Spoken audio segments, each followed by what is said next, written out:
네, 여러분 안녕하십니까? AWS와 함께하는 엘라스틱 보안 SIEM A to G 핵심이라는 주제의 웨비나 진행을 맡은 안나경입니다.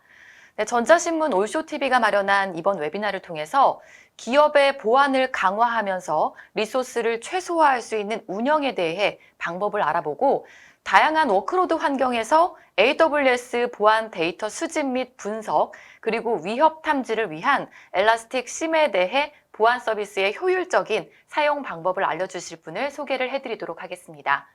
네, 엘라스틱 코리아 한국법인 시니어 솔루션즈 아키텍트 최병주 이사님과 그리고 AWS 신운수 보안 스페셜리스트 솔루션즈 아키텍트께서 함께 해주셨습니다. 안녕하십니까? 안녕하십니까?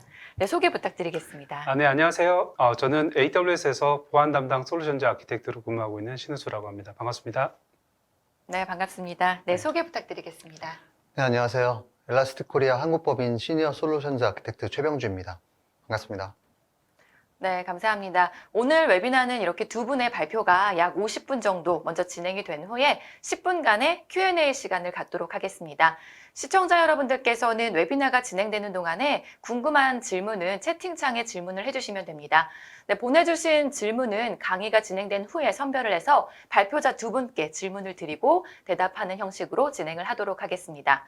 그리고 오늘 웨비나에 참여하시고 설문을 작성해 주신 분과 좋은 질문 남겨주신 분을 추첨을 해서 경품도 보내드리니 끝까지 함께 해주시기 바랍니다.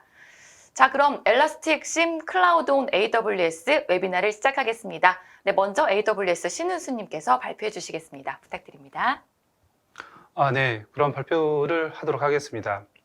제가 먼저 준비한 세션은 위협 탐지를 위한 로그 수집 및 분석인데요.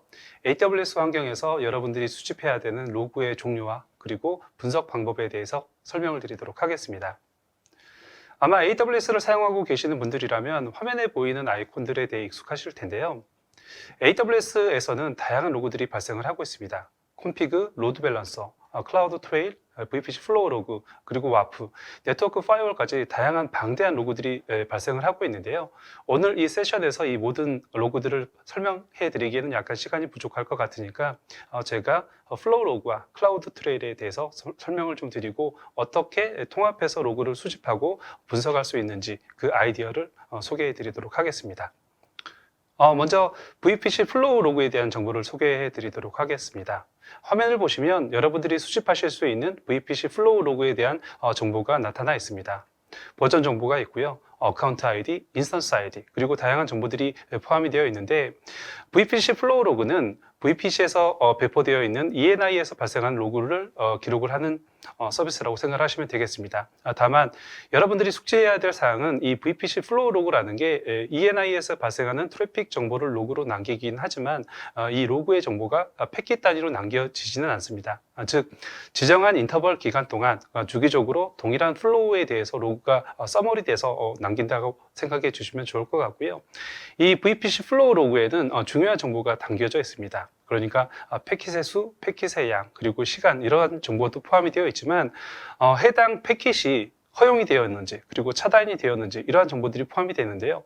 여기서 말씀을 드리는 허용과 차단은 여러분들이 VPC에 네트워크 ACL이나 세큐리티 그룹을 사용을 하셨을 때 ENI로 수신되는 아니면 ENI에서 발신되는 트래픽이 허용이나 차단이 되게 된다면 그 허용과 차단에 대한 정보가 플로우 로그에 남다라고 보시면 되겠습니다. 그래서 여러분들은 이와 같은 VPC 플로우 로그를 단순하게 ENI에서 인아웃하는 트래픽의 양에 대한 정보를 수집하는 것 뿐만 아니라 보안적으로도 특정 트래픽이 허용이 되었는지 혹은 차단이 되었는지 등을 확인하는 목적으로도 활용을 하실 수가 있습니다.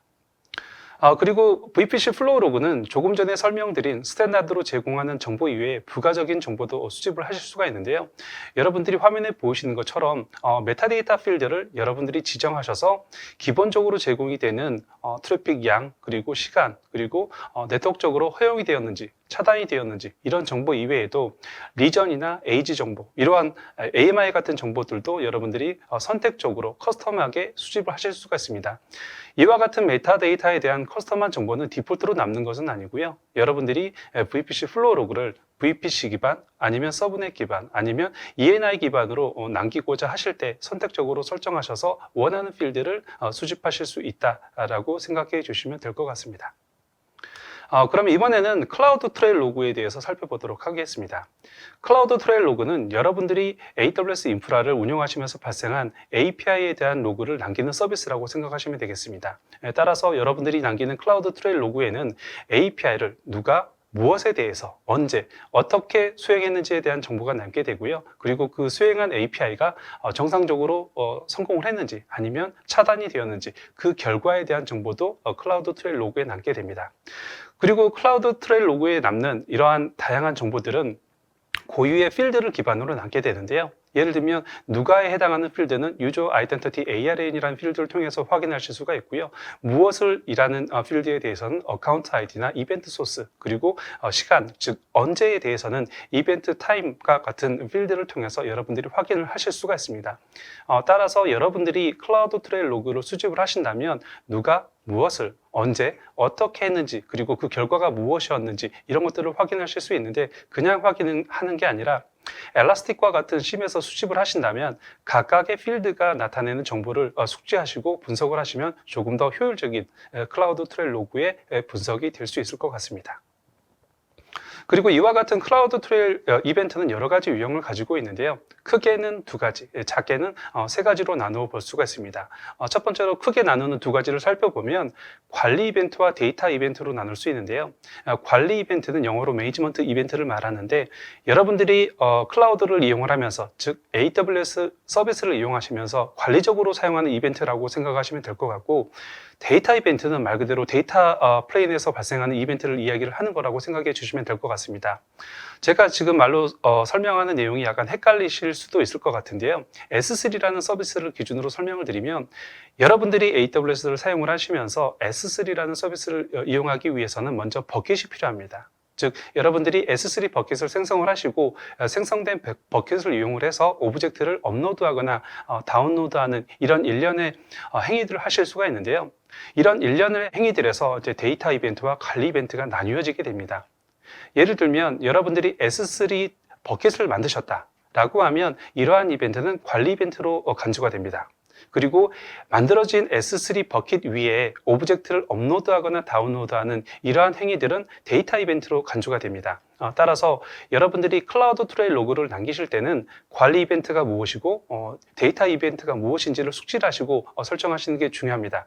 왜냐하면 여러분들이 남기는 클라우드 트레일 설정은 디폴트로 관리 이벤트와 데이터 이벤트가 모두 남게 되는 게 아니라 여러분들의 설정에 따라서 관리 이벤트만 남거나 혹은 관리 이벤트와 데이터 이벤트가 함께 남을 수 있기 때문에 여러분들이 원하는 이벤트를 적절하게 설정하신 후에 저장하시기를 권고드립니다. 그리고 세 번째로는 인사이트 이벤트라는 것들이 있는데요. 인사이트 이벤트는 여러분들이 발생한 API에 대한 트렌드를 분석해서 로그로 남기는 서비스라고 이해해 주시면 될 것 같습니다. 그러면 이번에는 각각의 클라우드 트레일 로그에 대해서 상세하게 한번 살펴보도록 하겠습니다. 화면을 보시면 동일한 클라우드 트레일 이벤트 로그가 샘플로 나와 있는데요. 저기 하이라이트 되어 있는 부분을 보시면 이 API 호출을 누가 했는지를 나타내고 있습니다. 즉, User Identity 필드에 Type과 Principal ID, ARN, Account ID와 같은 정보들이 들어가 있는데요. 이 로그를 보시면, 즉 User Identity 필드를 보시면 이 API를 누가 호출했는지 이 정보를 획득하실 수 있게 되는 것이고요. 그리고 그 하단에 나타내 있는 정보를 보면 언제 이 API가 실행이 되었는지 그 시간에 대한 정보도 확인하실 수 있습니다. 그리고 추가로 이 API가 무엇을 위한 것이었고 어떻게 하려고 했던 API인지에 대한 정보도 확인을 하실 수가 있는데요. 보시면 이벤트 소스에 대한 정보, 그리고 이벤트 네임, 그리고 적용되었던 리전에 대한 정보도 포함이 되어 있는 것을 확인하실 수가 있습니다. 그리고 결과에 대한 부분도 마지막으로 확인하실 수가 있는데요. 제가 말씀을 드렸던 것처럼 API를 실행을 하게 되면 정책에 따라서 그 해당 API가 성공하실 수도 있고 차단이 되실 수도 있습니다. 이러한 결과에 대해서도 클라우드 트레일을 통해서 확인하실 수 있다. 이렇게 봐주시면 되겠습니다. 그럼 여기까지 간단하게 클라우드 트레일에 대한 내용도 살펴보았는데요. 여러분들이 이제 클라우드 트레일 로그를 분석하실 때 심화 분석을 위해서 참고해야 될 유저 아이덴티티 필드에 대해서 좀 더 설명을 해드리도록 하겠습니다. 유저 아이덴티티 필드는 클라우드 트레일 로그에 있는 정보 중에 하나로서 이 API 호출을 누가 했는지 그 자격증명을 사용한 주체에 대해서 나타내는 정보라고 이해를 해주시면 되겠습니다. 따라서 유저 아이덴티티 필드를 사용을 하시면 즉 분석을 하시면 API 요청을 한 IAM 자격증명의 주체의 유형이 무엇인지 이런 것들을 파악하실 수도 있고요. 그리고 보안 자격증명을 사용한 주체를 지칭하는 것들을 포함하고 있기 때문에 어떤 생성된 경로에 따라서 자격증명이 사용이 되었는지 이런 것들에 대한 정보도 확인하실 수가 있습니다. 그리고 혹시라도 임시보안 자격증명을 사용한 경우에 대해서도 유저 아이덴티티 필드를 통해서 확인하실 수 있다. 이렇게 봐주시면 되겠습니다. 그리고 추가적으로 하나 더 말씀을 드리고 싶은 부분이 유니크 아이디라는 정보인데요. 클라우드 트레일 로그를 여러 번 분석해 보셨던 분이라면 클라우드 트레일 로그의 유저 아이덴티티 필드에 유니크 아이디 정보가 들어가 있는 걸 보셨을 것 같습니다. 유니크 아이디라는 것은 여러분들이 사용한 자격증명에 고유성을 부여하는 아이디라고 생각해 주시면 될 것 같은데요. 일종의 접두사가 붙는다라고 생각해 주시면 됩니다. 우측의 표를 보시면 접두사 리스트가 나와 있고 각 타입이 나와 있는 걸 보실 수 있는데 노란색으로 제가 하이라이트한 걸 보시면 아이다, 아키아, 그리고 아프카, 아로아, 아시아 이렇게 네 가지를 제가 하이라이트 했는데요. 각각의 항목을 보면 아이다로 시작하는 접두사는 IAM 사용자를 의미를 하고 그리고 아키아를 사용하는 접두사는 액세스 키를 사용한 타입을 지정하는 걸 보실 수가 있습니다. 즉 여러분들이 이제 클라우드 트레일 로그에 유저 아이덴티티 필드를 사용을 하실 때는 즉 분석을 하실 때는 이와 같은 접두사가 어떤 사용자 유형을 지칭하는지를 숙지를 하시고 분석을 하시면 조금 더 효율적인 분석이 될 수 있을 것 같습니다. 사례를 하나 말씀을 드리고 싶은데요. 화면에 보면 두 가지 클라우드 트레일 로그가 나와 있습니다.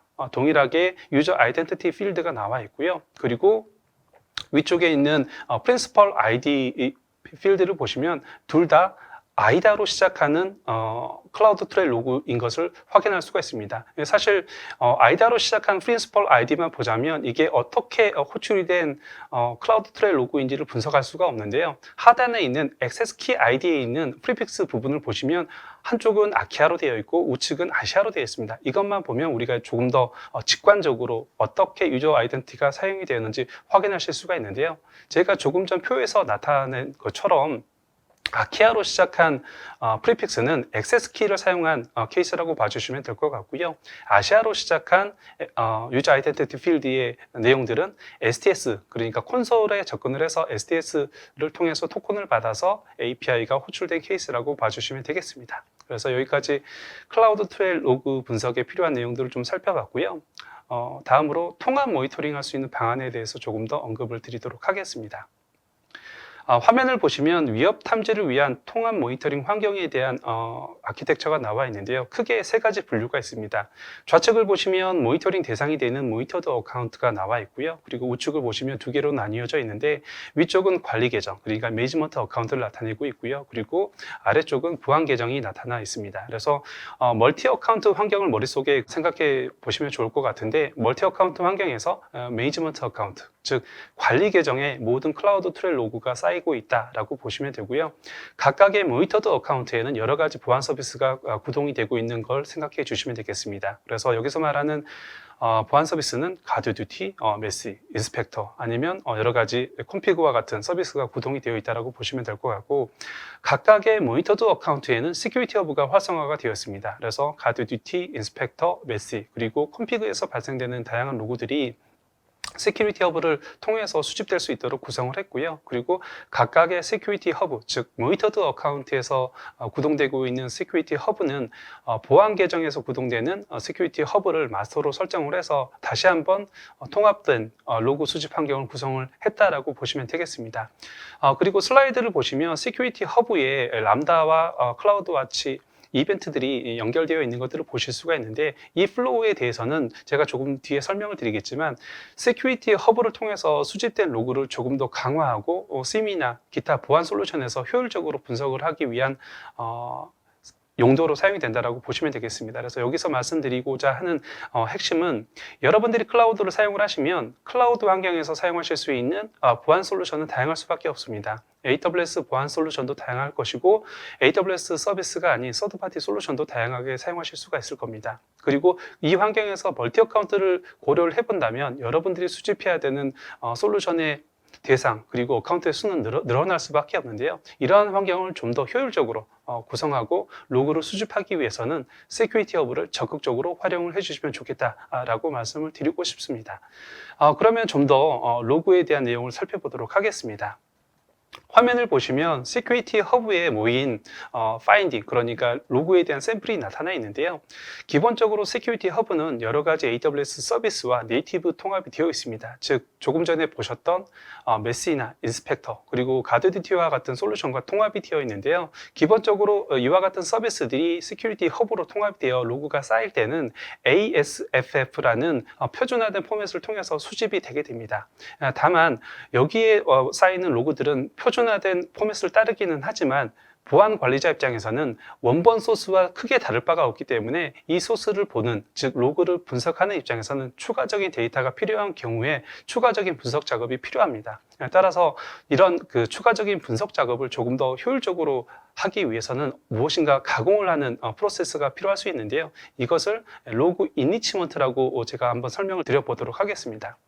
화면을 보시면 좌측에 시큐리티 허브가 있고요. 그리고 클라우드 와치 이벤트를 통해서 여러 가지 람다들이 트리거가 되고 다시 한번 클라우드 와치 이벤트를 통해서 엘라스틱으로 가는 플로우를 보실 수 있는데요. 이건 이렇게 생각해 주시면 되겠습니다. 제가 조금 전에 샘플 로그를 설명을 드릴 때 여러 가지 AWS 서비스들이 시큐리티 허브와 통합이 되어서 ASFF 포맷으로 로그를 보낸다라고 말씀을 드렸고, 그리고 보안 관리자 입장에서는 이러한 로그들을 조금 더 추가적인 분석이 필요할 수 있다라고 말씀을 드렸는데, 화면을 보시면 나타나는 각각의 람다들이 보안 관리자가 추가적으로 해야 될 추가 분석 작업을 자동으로 하는 그런 환경이라고 생각해 주시면 되겠습니다. 따라서 어떤 로그가, 예를 들면 가드듀티라고 하겠습니다. 가드듀티에서 로그가 발생을 했다라고 하면 그 로그는 어카운트에서 시큐리티 허브로 수집이 된 이후에 보안 어카운트의 시큐리티 허브로 수집이 되고요. 수집된 어카운트의 로그는 다시 한번 클라우드 와치의 이벤트를 트리거를 하게 됩니다. 그러면 클라우드 와치의 이벤트는 여러 가지 람다를 다시 한번 트리거하게 되고요. 각각의 람다는 용도에 따라서 여러 가지 부가적인 메타데이터 정보를 수집하게 됩니다. 예를 들면 가드듀티에 포함이 되어 있는 IP 정보가 맥스마인드라는 레퓨테이션 데이터베이스와 매칭을 해봤을 때 어떤 카테고리에 분류가 되는지, 클라우드 트레일 정보는 무엇인지, 로그 데이터 정보는 무엇인지, 이러한 정보들을 수집하게 되고요. 이러한 부가적인 정보를 클라우드 와치에서 호출될 람다가 일종의 메타데이터처럼 ASFF에서 제공하는 유저 디파인드 필드에 추가적으로 전달을 하고, 결과적으로는 엘라스틱과 같은 별도의 SIEM으로 로그를 전달을 한다라고 보시면 되겠습니다. 그래서 이렇게 추가된 유저 디파인드 필드를 보시면 화면에 보시는 것처럼 비즈니스 유닛이나 어카운트 네임에 대한 속성, 그리고 어카운트의 타입, 그리고 해당 IP가 저장이 되어 있는 VPC 플로우 로그가 어떤 S3 버킷에 저장이 되어 있는지, 이와 같은 정보를 관리자가 좀 더 직관적으로 그리고 매뉴얼하지 않고 자동으로 확인할 수 있는 정보를 수집함으로써 보안 관리자 입장에서는 최초의 가드듀티가 어떤 이벤트를 발생했을 때 그것을 받고 난 이후에 추가적인 작업을 하지 않고서도 시큐리티 허브가 자동으로 수집한 메타데이터를 확인함으로써 좀 더 빠르고 효율적으로 분석이 가능한 환경이 만들어질 수 있다, 이렇게 생각을 해 주시면 되겠습니다. 그래서 제가 여러 가지 말씀을 좀 드렸는데요. 제가 말씀드린 내용을 크게 세 가지로 요약을 해보면, 첫 번째는 AWS Security Hub를 활용하는 것입니다. 결국 대부분의 조직에서 멀티 어카운트를 사용을 하고 여러 가지 AWS 보안 서비스를 사용하기 때문에 여러 가지 보안 서비스에서 발생되는 로그를 하나로 모으는 게 아주 중요합니다. 이 하나로 모으는 역할을 위해서 시큐리티 허브가 아주 요긴하게 사용이 될 수 있기 때문에 여러분들이 시큐리티 허브를 적극적으로 활용해서 여러 가지 보안 로그를 하나로 통합하는 걸 공고를 드리고 싶고요. 그리고 두 번째는 탐지 내역에 대한 강화 및 정교한 탐지를 공고를 드리고 싶습니다. 즉 제가 마지막 부분에 설명을 드렸던 것처럼 시큐리티 허브를 사용하시면 유저 디파인드 필드를 통해서 추가적인 메타데이터를 자동화해서 로그에 심으실 수 있는데요. 이러한 유저 디파인드 필드를 적극적으로 활용을 하셔서 원본 소스에서 발생되는 로그를 조금 더 인리치먼트하는 걸 강조드리고 싶습니다. 그리고 마지막으로는 SIEM과의 연동인데요. 시큐리티 허브는 SIEM을 대체할 수 있는 솔루션은 아닙니다. 따라서 여러분들이 시큐리티 허브를 사용해서 중앙 집중화된 그리고 로그 이니치먼트를 사용한다고 하시더라도 부가적인 분석에 대한 니즈가 있으실 수 있는데요. 이러한 니즈에 대해서는 SIEM과의 연동을 통해서 해결하실 수 있기 때문에 이러한 부분도 공고를 드리고 싶습니다. 네, 그럼 제가 준비한 발표는 여기까지니까 여기까지 하도록 하겠습니다. 감사합니다. 네, 강의 잘 들었습니다. 감사합니다. 네, 그럼 이어서 엘라스틱 최병주 이사님 강의를 시작하겠습니다. 부탁드립니다. 네, 다음 강의 이어서 하겠습니다. 네, 엘라스틱에서 솔루션즈 아키텍트로 근무 중인 최병주입니다. 네, 앞서 신은수님께서 AWS에서 VPC 플로우 로그와 클라우드 트레일 로그를 잘 수집하고 관리할 수 있는지 보여주셨는데요. 저는 그럼 이 수집된 로그를 엘라스틱에서 어떻게 SIEM으로 잘 활용할 수 있는지 알려드리고자 합니다. 네, 오늘 순서는 보고 계신 토픽으로 진행될 예정이니 참고해 주시고요. 간략한 엘라스틱 소개에 이어서 시큐리티 앱이 무엇인지 말씀드리고 엘라스틱 시큐리티의 아키텍처와 함께 저희 보안 기능인 리미틀리스 XDR에 대해서 말씀드리겠습니다. 그리고 이 CS에 대한 소개와 엘라스틱 SIEM이 AWS에서 실제 활용된 사례 두 가지를 말씀드리고자 합니다. 네, 엘크 스택이라고 많이들 알고 계실 텐데 이제는 엘라스틱 스택으로 이름이 변경되었고요. 엘라스틱 스택은 세 가지 기반 요소를 가지고 있습니다. 제일 밑단의 인티그레이션은 데이터를 연결, 수집, 경고해주는 역할을 담당하고요. 엘라스틱 서치는 저장, 검색, 분석하게 되고 키바나는 시각화와 실행을 담당하는 구조로 되어 있습니다. 이 세 개의 스택 위에 엔터프라이즈 서치, 옵저버빌리티, 시큐리티 이렇게 세 가지의 큰 축으로 솔루션으로 구현되어 있습니다.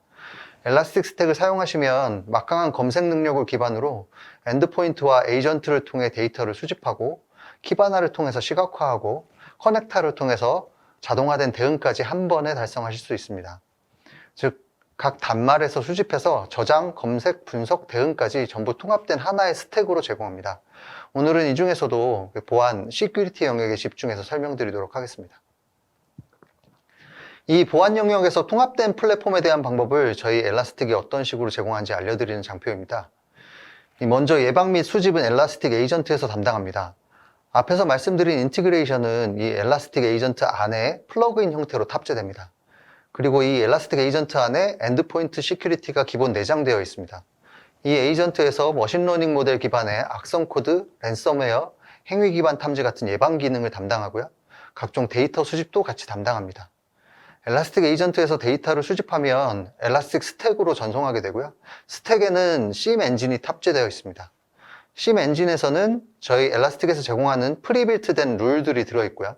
이 룰은 기존 시그너처 기반 룰과 함께 머신러닝 기반 룰이 같이 제공됩니다. 이 마지막 대응 부분은 스택과 에이전트에서 기능별로 나누어서 분담하고 있습니다. 스택에서는 조사 대응이 가능하고 커넥터를 통해 알람 및 다른 시스템과 연동을 지원합니다. 에이전트가 깔려있는 단말에 문제가 발생 시 호스트를 격리한다거나 원격에서 호스트를 OS 쿼리로 명령을 내리는 행동들이 가능합니다. 앞서 말씀드린 엘라스틱의 세 가지 솔루션은 앱이라고 부릅니다. 그중 시큐리티 앱, 즉 시큐리티 솔루션은 키바나 내 햄버거 메뉴를 누르시면 아래쪽 드랍다운 메뉴에서 찾아보실 수 있습니다. 엔드포인트 시큐리티는 앞에서 잠시 언급드린 것과 같이 엘라스틱 에이전트에 내장되어서 사용자 단말에 설치되는 엘라스틱 시큐리티의 한 구성 요소입니다. 네트워크 측면에서 보았을 때 디펜스 인 뎁스 전략을 구현하고 있다고 보시면 되겠습니다. 일반적인 SIEM 솔루션들과 차별점이 여기에 있다고 볼 수 있을 것 같은데요. 뒤에서 좀 더 자세히 알아보겠습니다. 엘라스틱 시큐리티는 시큐리티 앱과 엔드포인트 시큐리티 이 두 개의 핵심 구성 요소 위에 구현되는 리미틀리스 XDR이라고 부르고요. 이것이 저희 엘라스틱 시큐리티의 구조라고 보시면 되겠습니다. 엘라스틱 시큐리티 솔루션은 제한 없이 확장 가능하고 보안 전체 영역에 대해서 커버하고 있습니다. 엔드포인트에서는 EPP와 EDR의 기능을 함께 제공합니다. EPP는 단말의 위협을 탐지하고 방어하기 위해 안티바이러스 보호 기술이 통합된 제품으로 위협에 대한 차단이 주 목적입니다. EDR은 단순 EPP 기능에 단말의 행위를 모두 수집해서 분석하고 알려지지 않은 위협도 탐지 대응 가능합니다. EPP 이후에 위협에 대한 탐지와 대응이 주 목적이라고 보시면 됩니다. 엔드포인트는 우리가 근무할 때 사용되는 PC, 노트북부터 서버까지 다 지원됩니다. 앞선 슬라이드에 보신 바와 같이 윈도우즈, 맥, 리눅스까지 모두 다 지원하고 있고요. 저희 엘라스틱은 최근 클라우드 보안에 대한 영역으로도 확장을 하고 있습니다. 전체 클라우드 환경에 걸쳐서 가시성을 확보하고 워크로드의 일관성을 보호할 수 있는 기능을 제공해 드립니다. 요즘 이런 워크로드 보안을 제공하는 보안 솔루션 영역을 클라우드 워크로드 프로텍션 플랫폼, 줄여서 CWPP라고 부르고요. 엘라스틱도 워크로드 보안에 초점을 맞춰서 기능을 제공하고 있고 기능 개선도 지속적으로 수행하고 있습니다. 최근 출시된 8.4에는 KSPM, 쿠버네티스 시큐리티 포스처 매니지먼트 기능도 추가되었습니다. 마지막으로 이 모든 것을 통합하고 추가로 네트워크 및 Threat Intelligence 정보 등 다양한 데이터를 추가해서 보안 위협을 탐지하고 상세 분석하고 대응할 수 있는 SIEM 기능을 제공합니다. 하나의 플랫폼으로 모든 데이터가 모이기 때문에 그것에서 주는 강점은 분석 효율화, 대응 시간 단축 등 다양한 이점을 얻을 수 있습니다. 이렇게 엘라스틱 시큐리티에서 커버할 수 있는 영역은 엔드포인트부터 시작해서 수집할 수 있는 모든 데이터를 한 번에 적재하고 분석할 수 있기 때문에 제한이 없다고 말씀드릴 수 있을 것 같습니다. 네, 보안의 전체적인 아키텍처를 살펴보려고 하는데요. 엘크 스택에 익숙하신 분들은 익숙한 아키텍처일 겁니다. 랩탑, 데스크탑 또는 리눅스나 윈도우 서버에 인스톨되는 엘라스틱 에이전트가 있고요. 인스톨하게 되면 통합 엔드포인트 보안이 에이전트에서 실행됩니다. 파일 기반인 멜웨어, 랜섬웨어를 디텍트하거나 차단할 수 있고 최근에 더 문제가 되고 있는 파일리스 공격, 인메모리 어택이라든지 행위 기반 공격 같은 시그너처 베이스 룰로 찾기 어려운 것도 탐지가 됩니다. 다음은 엘라스틱 클러스터와 에이전트 사이에 플릿 서버라는 게 하나 생겼고요. 타 솔루션에 있는 중앙관리 서버라고 생각하시면 될 것 같습니다. 정책을 배포하고 에이전트 원격 업그레이드하고 이런 기능들을 담당합니다. 그리고 엘라스틱의 심장, 엘라스틱 서치가 자리하고 있고요. 마지막으로 키바나에서 심 기능을 담당하고 있습니다. 대부분의 탐지 룰들은 분단위거나 수십 분 단위로 실행하는 것이 일반적인데요. 보안 관제 시에 간혹 특별한 상황에서 초단위로 신속히 탐지해야 되는 상황들이 발생할 수도 있습니다. 저희 엘라스틱의 탐지 룰은 초단위로 스케줄링이 가능하고요. 이 기능이 매번 필요한 것은 아닌데 있으면 매우 도움되는 기능이라고 말씀드리고 싶습니다. 예를 들면 집안의 스캐너 같은 존재라고 볼 수 있을 것 같은데요. 있으면 도움이 되지만 막상 사용 빈도는 높지 않을 수 있는 유용한 기능이라고 볼 수 있을 것 같습니다. ECS는 엘라스틱 서치로 수집되는 데이터에 대해서 동일한 의미의 필드들을 하나의 필드로 만들고 그것에 어떤 데이터 타입을 정의해야 하는지를 설명하는 규칙입니다. 예를 한번 보겠습니다. ECS 적용이 없이 다양한 소스로부터 데이터를 수집했다고 하면 이 데이터 소스별로 필드의 이름은 각각 다 다를 겁니다. 만약 나는 source.ip를 검색하고 싶은데 어떤 보안 장비는 source.ip의 필드명이 src고 또 다른 장비는 클라이언트 IP고 이런 식으로 각각 다 다르다면 이 쿼리를 개발할 때 쿼리 라인이 계속 늘어나게 될 것이고 모든 솔루션에 대한 필드 정의를 알고 있지 않으면 놓치는 데이터가 발생할 수 있습니다. 하지만 ECS를 정의하게 된다면 동일한 의미의 필드들은 하나의 필드로 정의가 되고요. 이 틀을 기준으로 향후 수집되는 데이터도 전처리를 해주게 된다면 필드 정의는 하나만 기억하면 됩니다. 또 만약 신규 인원이 들어오거나 누군가에게 설명을 해야 되는 상황이다 그럴 때도 공통된 스키마가 있다면 내용 전달하기가 훨씬 수월할 겁니다. 이 ECS는 저희 엘라스틱 내에 비주얼라이즈, 쿼리, 디텍션 룰, 이벤트 코릴레이션 등 다양한 곳에서 사용하기 때문에 엘라스틱을 가장 효율적으로 사용하시려면 꼭 준수해야 되는 규칙입니다. 엘라스틱에서 프리빌트로 제공되는 인티그레이션들은 수집할 때 ECS에 맞출 수 있도록 저희가 개발해서 제공해드리고 있습니다. 만약 커스텀하게 수집되는 데이터가 있다면 이 해당 로그를 분석하고 ECS에 매핑시키는 작업이 반드시 요구됩니다. 그럼 먼저 사례를 살펴보기 전에 엘라스틱 에이전트의 인티그레이션을 통해서 분석할 수 있는 것들이 무엇인지 좀 보겠습니다. AWS 관련 많은 로그들이 엘라스틱에서 인티그레이션으로 제공되고 있습니다. AWS 외에도 체크포인트나 포키티게이트, 시스코 같은 보안 장비나 네트워크 장비 관련 로그들이 다 지원되니까 이 링크에서 한번 살펴보시기 바랍니다. 앞선 세션에서 다뤄주신 VPC 플로우 로그와 클라우드 트레일, 그 외에 많은 로그들을 인티그레이션을 통해서 수집할 수 있고요. 인티그레이션이 없는 로그들은 일단 S3로 중앙 집중해서 수집하시고 제일 아래쪽에 보시면 지금 스샷에는 나와 있지 않는데 링크에 들어가시면 커스텀 인티그레이션이라는 게 있습니다. 이 커스텀 인티그레이션을 통해서 S3의 로그를 수집하실 수 있고요. 인티그레이션 중에 보면 또 S3라는 것이 또 따로 있습니다. S3라고 써 있는 것은 버킷에서 로그를 가져오는 게 아니고 S3 억세스 로그를 가져오는 기능입니다. 그럼 오늘은 두 가지 케이스를 살펴볼 건데요. 첫 번째는 스냅샷을 통한 파일 반출 시도를 잡아낸 사례입니다. 앞 슬라이드에서 보신 인티그레이션을 사용하시면 클라우드 트레일 로그를 수집할 수 있게 됩니다. 인티그레이션을 통해서 로그를 수집하면 자동으로 필드를 파싱하고 매핑해서 EC에 맞춰주고요. 그 후에 엘라스틱 서치에 인덱싱 됩니다. 일단 클라우드 트레일 로그를 수집해서 엘라스틱 서치에 인덱싱하면 이런 시도에 대해서 일반적인 탐지루를 적용해서 알람을 받으실 수 있습니다. 클라우드 트레일이 어떤 로그인지는 앞선 세션에서 신우수님이 자세히 설명해 주셔서 이 부분은 추가로 설명드리진 않겠습니다. 그럼 왜 클라우드 트레일이냐에 대한 거, 이 보안 조직이 클라우드 트레일 같은 API 분석에 왜 어려움을 겪는지 좀 알아보겠습니다. 클라우드 API 트랜잭션은 네트워크나 호스트 기반의 이벤트가 아니기 때문에 전통적인 NSM, 네트워크 시큐리티 모니터링이거나 EPP 솔루션으로 모니터링하기가 굉장히 어렵고, 이것 때문에 보안 모니터링의 대상에서 종종 제외되는 경우가 있습니다. 특히나 처음 클라우드를 조직하는 그 조직의 경우에는 오히려 덜한데, 온프렘에서 마이그레이션 하시는 경우는 이런 현상들을 많이 겪으실 수 있습니다. 악의적인 활동에 대한 컨텍스트를 반영하지 않는 이 개별적인 탐지루를 통해서는 보안 위협에 해당하는 로그를 식별하기가 쉽지 않아서 이 전통적인 탐지루를 적용하면 많은 오탐이 생길 수밖에 없습니다. 악의적인 로그를 잘 잡으려면 사전에 클라우드 환경의 이용 현황이나 패턴에 대해서 정확히 파악하고 있어야 하고, 그래야만 적절한 탐지루를 구성할 수 있는데, 모든 API에 대한 이해도를 높이기는 굉장히 어렵습니다. AWS 콘솔에서 클라우드 트레이를 직접 보시면 현실적으로 검색창에서 검색해서 찾아내는 건 굉장히 어려운 방법이고요. 속도도 굉장히 느립니다. 저희 엘라스틱은 이것을 자동화하기 위한 프리빌트 룰들을, 탐지 룰들을 제공해 드립니다.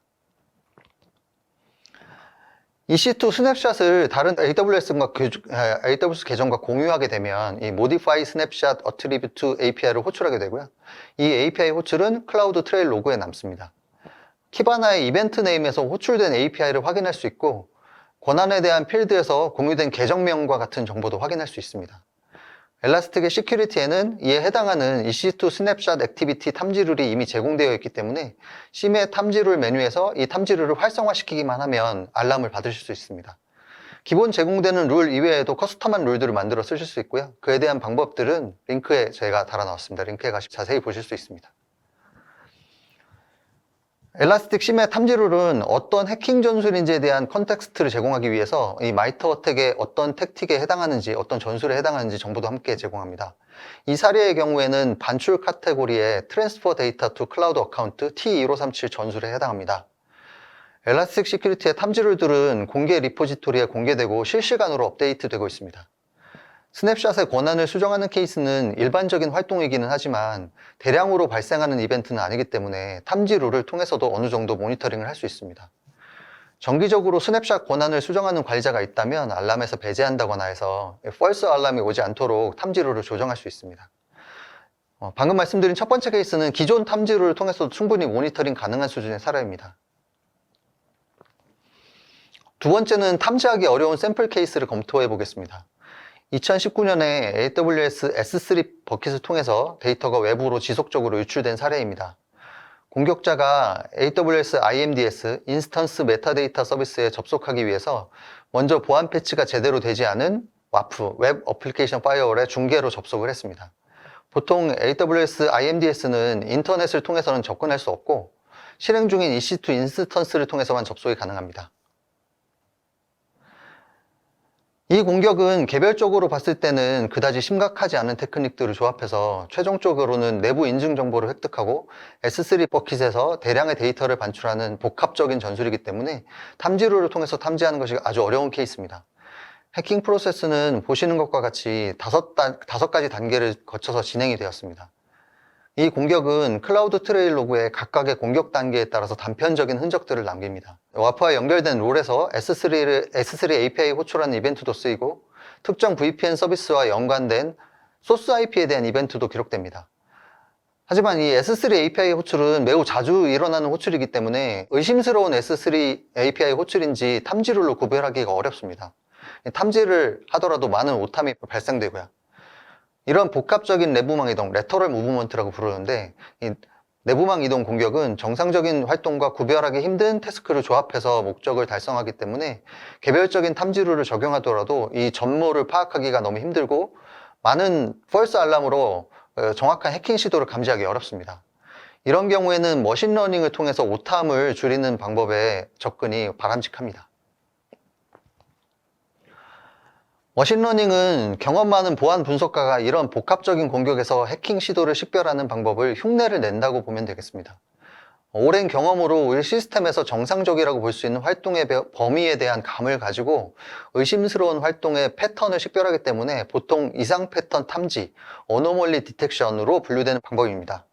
엘라스틱 심은 클라우드 트레일 로그에 대해서도 필수적인 머신러닝 룰들을 내장하고 있기 때문에 이 머신러닝 메뉴에서 활성화시키시면 바로 데이터를 학습하면서 이상 패턴을 찾아줍니다. 이 케이스를 보면 최소한 두 가지의 의심스러운 혹은 보기 드문 활동이 있습니다. 첫 번째는 와프롤이 리스트 버켓 같은 S3 명령을 사용하는 일은 흔한 일은 아니고요. 두 번째는 이 명령을 수행한 소스 IP가 평상시에 S3 명령을 자주 사용하지 않았을 가능성이 큽니다. 이 사례에 사용된 첫 번째 머신러닝 룰은 유저의 행동 측면에서 보기 드문 활동을 식별하는 머신러닝 룰입니다. 이름은 Unusual AWS Command for User라고 저희 이름이 되어 있고요. 첫 번째 이미지의 머신러닝의 데이터를 어떤 관점에서 학습할지 명령을 내리는 이 디텍터를 보면 Rare by Event Action, Partition by User Name으로 되어 있습니다. 이것은 각 유저별로 호출한 명령을 다 학습해서 이전에 좀처럼 실행하지 않았던 명령이 실행되면 알려주는 머신러닝 명령입니다. 두 번째는 와프 서비스 계정의 경우에는 보통 S3 API를 호출하지 않기 때문에 이런 호출이 일어나면 레어 케이스로 보고 이렇게 잡아줍니다. 세 번째 이미지는 이 머신러닝 룰은 AWS의 콘솔에 그동안 로그인하지 않았던 사용자를 잡아준 내용입니다. 그리고 두 번째 머신러닝 룰은 소스 IP의 접속 지역을 바탕으로 해서 이상 패턴을 찾아주는 룰입니다. 보통 퍼블릭 VPN 서비스는 다양한 지역과 리전을 통해서 서비스를 제공하기 때문에 그동안 접속하지 않던 지역에서 우회해서 접속한 것으로 의심되는 소스 IP도 식별을 해서 알려줍니다. 저희 머신러닝에서 레어 펑션을 쓰면 비정상적인 API 호출과 보기 드문 접속 등의 행동들을 잡아낼 수 있습니다. 머신러닝에서 펑션은 데이터를 어떤 관점에서 학습할지 지정하는 명령 정도로 이해하면 되겠습니다. AWS 클라우드 트레일 로그 등 이 중요한 데이터 소스에 대해서는 머신러닝 룰이 기본으로 제공되기 때문에 키바나 시큐리티에서 활성화시키는 것만으로 바로 탐지를 시작할 수 있습니다. 이번엔 공격자가 가장 먼저 접근하려고 했던 AWS 인스턴스 메타데이터 서비스에 이상 징후가 있는지를 적용해서 초기에 해킹 시도를 탐지하는 방향으로 좀 더 보겠습니다. 메타데이터 서비스는 인스턴스 자체에 대한 정보를 가지고 있다가 API 기반으로 제공하는 서비스입니다. 각 인스턴스들은 사용자 데이터, 토큰 혹은 계정 정보도 요청을 해서 정보를 받을 수가 있습니다. 이러한 요청은 인스턴스 아이디와 맥 어드레스를 가지고 있는 레퍼런스 모니터가 인증을 수행합니다. 인스턴스 아이디와 맥 어드레스는 하이퍼바이저 레벨에서 관리하기 때문에 인스턴스에 대한 중요한 정보를 얻기 위해서는 이러한 메타데이터 서비스를 통해서 얻어내는 것이 일반적입니다.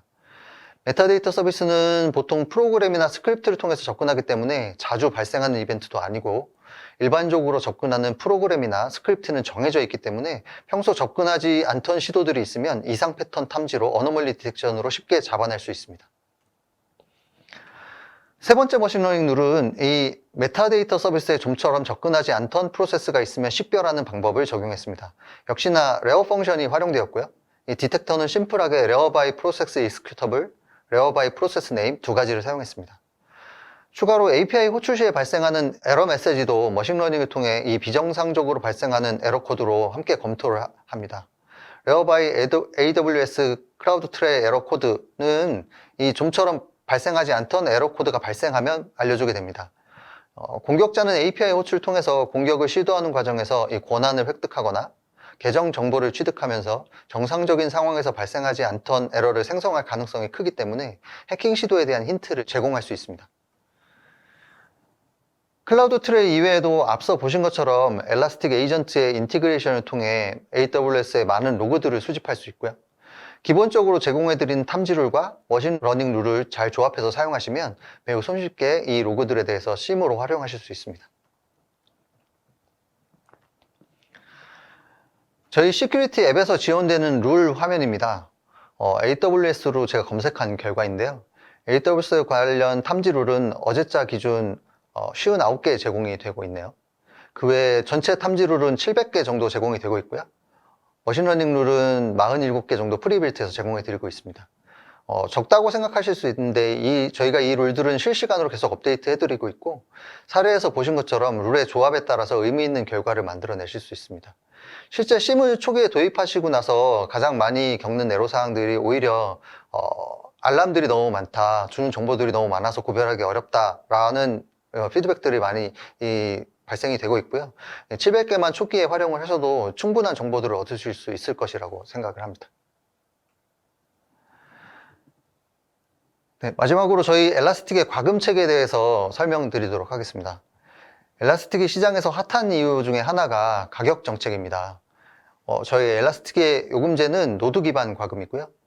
저희는 검색, 통합 로깅, 보안, 굉장히 다양한 영역에서 활용되고 있지만 이 모든 것이 하나의 플랫폼 안에서 처리기 때문에 가격 정책도 굉장히 심플합니다.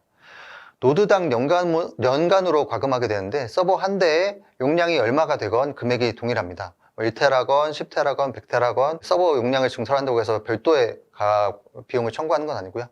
물론 1테라가 저장되어 있을 때랑 100테라가 저장되어 있을 때랑 그 검색 시간은 좀 다를 수 있습니다. 1테라일 때는 검색 속도는 좀 빠르겠지만 100테라의 경우에는 몇 분이 걸릴 수도 있겠죠. 고객이 얼마나 빠르게 쿼리 속도를 원하는지에 따라서 정하기 때문에 이 가격의 결정권이 고객에게 있다고 보면 되겠습니다. 네, 엘라스틱을 사용하시게 되면 오늘 소개해드린 보안 솔루션을 포함해서 3가지 솔루션을 모두 바로 사용 가능하고요. 솔루션 비용은 별도로 따로 모듈별로 청구드리는 것은 아니고 노드 비용 안에 모두 포함되어 있습니다. 제가 준비한 내용은 여기까지입니다. 감사합니다. 네, 발표 감사드립니다. 네, 두 분께서 강의를 해주시는 동안에 시청자분들의 반응이 굉장히 뜨거웠습니다. 질문도 상당히 많이 쏟아졌는데요. 시청자분들께서 주신 소중한 질문 중에서 몇 개를 골라봤습니다. 두 분께 질문 드리도록 하겠습니다. 네, 첫 번째 질문은요, 배정훈님께서 남겨주셨는데요. 로그 데이터 유효 기간이 있나요? 있다면 얼마나 유지하는지 알려주세요 라고 질문 주셨습니다. 답변 부탁드리겠습니다.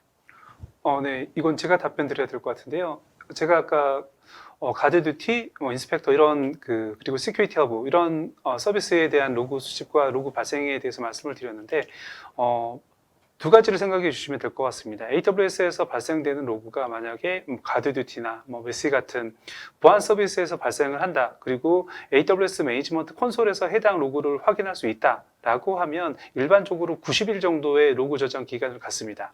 따라서 여러분들이 조금 더 오랫동안 로그를 보관하고 싶다라고 하신다면 S3와 같은 별도의 저장소를 목적지로 해서 로그를 보관하기를 권고를 드립니다. 그러니까 간단하게 정리하면 어떤 식으로 로그가 저장이 되어 있느냐에 따라서 기간에 관계없이 오랫동안 로그를 저장하실 수도 있고요. 콘솔 자체에서 빌트인돼서 제공하는 로그라고 하면 일반적으로 30일 정도라고 생각해 주시면 되겠습니다.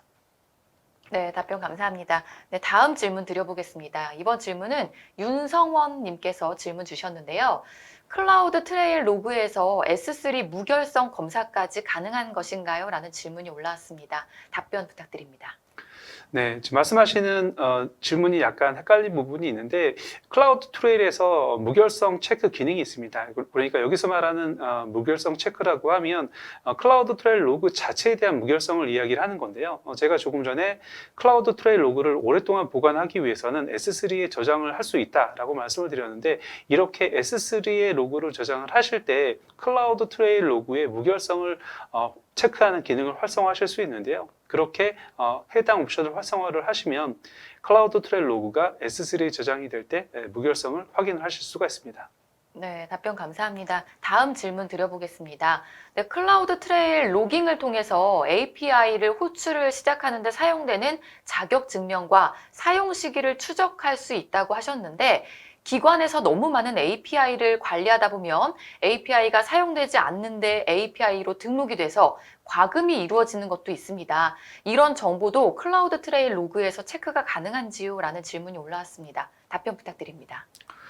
네, 이 질문도 약간 헷갈릴 수 있는 부분이 있는데 클라우드 환경에서 사용할 수 있는, 그러니까 AWS에서 사용할 수 있는 API는 크게 2가지 유형이 있습니다. 하나는 클라우드 트레일 로그처럼 그러니까 AWS 인프라를 운영하기 위해서 사용하는 API가 있을 수 있고요. 그리고 고객 여러분들이 빌트인으로 사용하는 그러니까 애플리케이션 운영을 위해서 사용하는 API들이 있는데 클라우드 트레일 로그는 AWS API에 대한 사용 이력을 로그로 남깁니다. 이렇게 이야기하면 조금 더 이해가 빠르실 것 같은데 두 가지 API가 있다고 말씀을 드렸죠. 하나는 AWS 인프라를 관리하기 위한 API 그리고 또 하나는 애플리케이션 서비스를 사용하기 위해서 여러분들이 빌트인으로 사용하는 API가 있다고 말씀을 드렸는데 클라우드 트레일 로그는 AWS API만 로그로 남깁니다. 따라서 지금 질문해 주신 내용이 제가 보기에는 AWS 인프라 관리를 위한 API가 아니라 서비스 운영을 위한 API인 걸로 보이는데 이러한 로그는 클라우드 트레일 로그에서는 보실 수 없고요. 별도로 서비스를 위한 그러니까 애플리케이션에서 사용을 하기 위한 API에 대한 로그를 별도로 수집하시면 그런 것들에 대한 트래킹이 가능하실 것 같습니다. 네, 다음 질문 드려보도록 하겠습니다. 네, 이번에는 김태훈님께서 질문 남겨주셨고요. 클라우드 트레일을 통해서 로그가 자세하게 남고 사용자 설정에 따라 어떤 로그를 더 추가적으로 남길 수 있다는 설명을 잘 들었습니다. 이 수많은 로그를 효율적으로 분석하고 의미 있는 이벤트를 뽑기 위한 방안에 대해서 알고 싶습니다. 라고 올라왔는데요. 답변 부탁드립니다. 네. 제 세션의 마지막에 통합 모니터링 할 수 있는 아키텍처가 베스트 프랙티스를 설명하고 있다고 생각을 하는데요. 일단은 클라우드 환경에서 즉 AWS 환경에서 로그를 수집하는 첫 번째에 대해서는 멀티 어카운트 그리고 다양한 로그 소스가 있다는 걸 먼저 생각을 하셔야 되고요. 이러한 멀티 어카운트, 멀티 서비스에서 발생되는 로그를 하나로 수집하는 게 중요합니다. 그리고 람다와 같은 별도의 서비스와 연동을 해서 기본 로그 이외에 부가적인 로그 정보를 통합하는 게 중요하고요. 그리고 AWS에서 제공하는 다양한 분석 기능도 있지만 필요하다라고 하면 오늘 함께 발표한 엘라스틱과 같은 별도의 심 솔루션을 통해서 추가적인 그러니까 어노멀리 디텍션 같은 부가적인 기능도 사용하시는 게 베스트 프랙티스라고 볼 수 있을 것 같습니다. 네, 감사합니다. 다음 질문 드려보겠습니다. 네, 이번에는 김철수님께서 질문 주셨는데요. AWS 상에서 엘라스틱 심으로 탐지 대응하는 베스트 프랙티스로는 어떤 것이 있을까요? 라는 질문이 올라왔습니다. 답변 부탁드리겠습니다. 네, 이거는 이사님께서 네. 하시는 게 맞을 것 같아요. 네, 이거는 제가 답변을 드리는 게 맞을 것 같고요.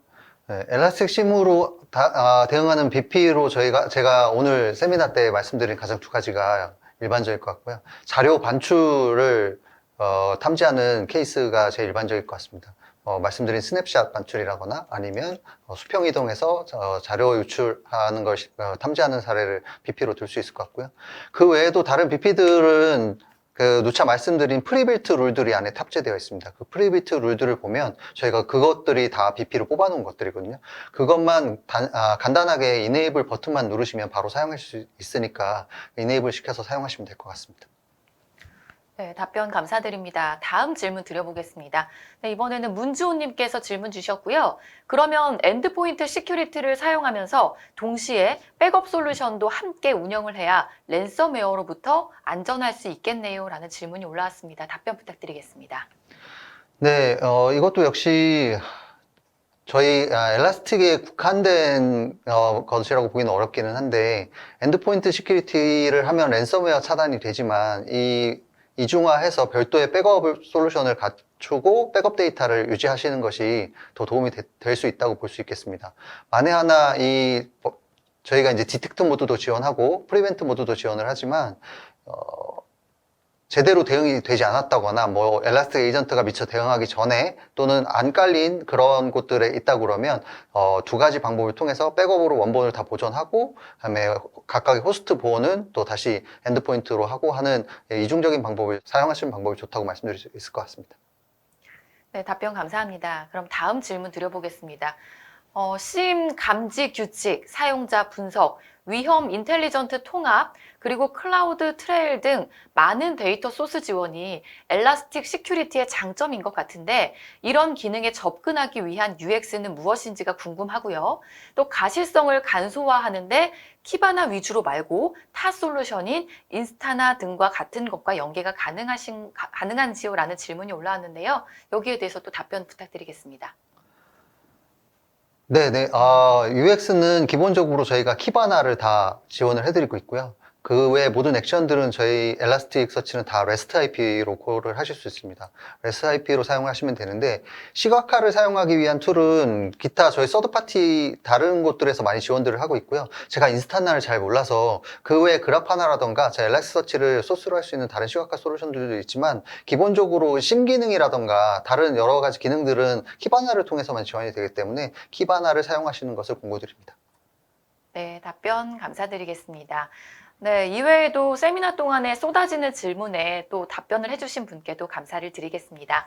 네, 방송 후에는요, 설문에 참여해주신 분과 그리고 좋은 질문을 남겨주신 분을 추첨을 해서 경품도 보내드리도록 하겠습니다.